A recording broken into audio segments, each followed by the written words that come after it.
عزیز دوستوں، پیارے بچوں، السلام علیکم۔ امید کہ خیریت سے ہوں گے۔ ایک دلچسپ عنوان بغور سماعت کیجیے: مسلمان دن بدن زوال پذیر کیوں؟ مسلمانوں کی موجودہ صورتحال کسی پر مخفی نہیں۔ مسلمان جا بجا ظلم و زیادتی، خوف و خطر، جبر و تشدد اور ظلم کا شکار ہیں۔ کہیں اذان پر پابندی لگائی جا رہی ہے، کہیں حجاب پر سوال اٹھایا جا رہا ہے، تو کہیں پر مساجد و مدارس کو منہدم کیا جا رہا ہے۔ ہم پر چہار جانب سے شرپسند عناصر نے ناپاک سازش کے تحت ظلم کا پہاڑ ڈھا دیا ہے۔ حیرت کی بات تو یہ ہے کہ ہمارے پاس ابھی تک اس کے لیے کوئی منظم لاہ عمل ہے، نہ کوئی قابل عمل منصوبہ بندی ہے۔ ہم اپنے ماضی کی طرف ایک نظر کریں تو معلوم ہوگا کہ کیا شان و شوکت تھی ہماری، کیسے پرجوش حوصلے تھے ہمارے، ہر محاذ پر کامیابی و کامرانی ہمارا مقدر ہوا کرتی تھی۔ کسی میں اتنی ہمت نہیں تھی کہ کوئی ہمارے مقابل ہمارے خلاف کی جانے والی ساری تدبیریں بے سود ہوتی تھیں۔ لیکن کیا وجہ ہے کہ آج ہر طرف سے ہم پر مصائب و آلام کی الغار ہے؟ آپ خود غور کریں۔ ہماری ساری عزت و شرافت چلی گئی، ہمارا اعتماد نہ رہا۔ سیاسی لیڈر قوم کو جھوٹ بول کر دھوکہ دے رہے ہیں۔ کچھ مدرسے کے مالکین یتیم، یسیر و نادار طلباء کے نام پر جمع کیا ہوا زکوٰۃ، صدقہ و خیرات غبن کرنے لگے تو چاروں جانب اندھیرا ہی اندھیرا ہے۔ ہم شب ظلمات میں گم ہوتے چلے گئے، کوئی رہنما نہیں ہمارا۔ ناکامی ہی ناکامی ہے، پستی ہی پستی ہے۔ ہم ظلم سہنے کے عادی ہو چکے ہیں، دھوکہ کھانے کے عادی ہو چکے ہیں۔ اب ہم اتنے بزدل ہو چکے ہیں کہ حکومت کو نمائندگی کرنے کی ہمت بھی نہیں، اور نہ حکومت کے خلاف آواز اٹھانے کا حوصلہ رہا۔ جس قوم کا ماضی اتنا روشن و تابناک تھا، اچانک آج وہ اس قدر زوال پذیر کیسے ہو گیا؟ وہ کون سے وجوہات ہیں؟ گہری نظر سے جائزہ لیں تو معلوم ہوگا کہ یہ ہمارے ہی کرتوت ہیں۔ ہم نے دین اور علم دین سے دوری بنا لی ہے۔ ہم اپنے دین پر قائم ہوتے تو یہ دیکھنے کو نہیں ملتا۔ اللہ تعالیٰ قرآن میں ارشاد فرماتا ہے: تم ہمت نہ ہارو اور غم نہ کھاؤ، تم ہی غالب رہو گے اگر تم ایمان والے ہو۔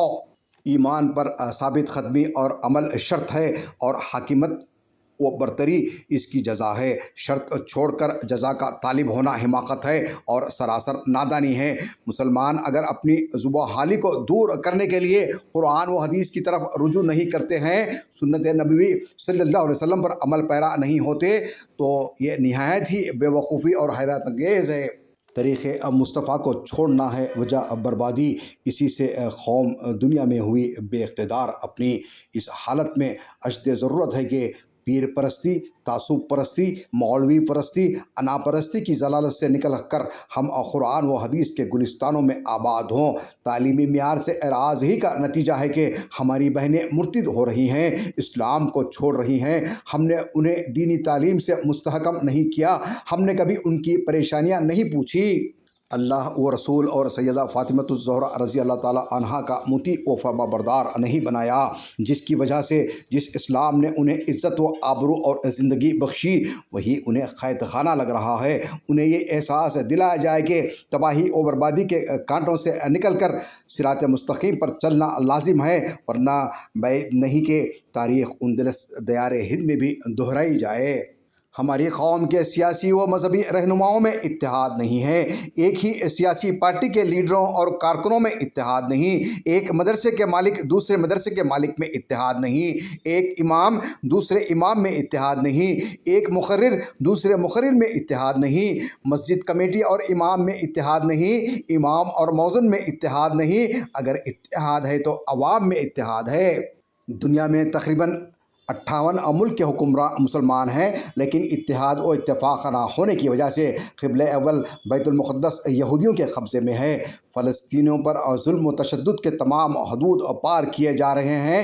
اس کے باوجود تمام مسلم ارباب حکومت تماشائی بنے ہوئے ہیں۔ یہ اختلاف انتشار ہی کا نتیجہ ہے اور ہمارے زوال کا ایک بڑا سبب ہے۔ اللہ تعالیٰ کا فرمان ہے: تم سب مل کر اللہ کی رسی کو مضبوطی کے ساتھ تھام لو اور تفرقہ مت ڈالو۔ ہمارے زوال میں باہمی اختلاف کا اہم کردار رہا ہے۔ ہم پر لازمی ہے کہ متحد ہو کر مخالف کا مقابلہ کریں۔ متحد ہو تو بدل ڈالو زمانے کا نظام، منتشر ہو تو مرو شور مچاتے کیوں ہو۔ زوال کا ایک سبب سیاسی پلیٹ فارم کا ہمارے لوگوں سے خالی ہونا بھی ہے۔ بغیر سیاسی طاقت و حمایت کے ہم قیدی ہیں، محکوم ہیں۔ آج ہمارے شرعی معاملے میں مداخلت کیا جا رہا ہے، جیسے 3 طلاق کا مسئلہ، حجاب پر پابندی، لاؤڈ اسپیکر کے بغیر اذان، آسام میں مدارس کو بین کرنا، جا بجا نماز پر پابندی۔ یہ صرف اور صرف اسی وجہ سے ہے کہ سیاسی امور میں ہمارا کوئی کردار نہیں، اس میدان میں ہمارے پیر مستحکم نہیں۔ اگر حاکمیت چاہتے ہیں تو سیاسی بننا پڑے گا، ورنہ زندگی بھر چمچا گیری و دلالی اور پاگل کی طرح جلسے کرتے پھرو گے۔ مسلمانوں کی مالی حالت نہایت کمزور ہے۔ دنیا کی بیشتر دولت یہودیوں کے پاس ہے۔ وجہ یہ ہے کہ وہ ایجوکیشن اور انڈسٹری میں آگے ہیں اور ہمارے پاس افسوس کے علاوہ کچھ نہیں۔ یاد رکھو مسلمانوں، جس قوم نے اپنے نصب العین کو فراموش کر دیا ہے، وہ قوم صفحہ ہستی سے مٹا دی گئی ہے۔ اللہ تعالیٰ سے دعا گو ہوں کہ ہمیں صراط مستقیم پر گامزن رکھے، جملہ آفت سما و عرض سے محفوظ و معمون رکھے اور مسلمانوں کی عزت و آبرو اور مال کی حفاظت فرمائے۔ آمین۔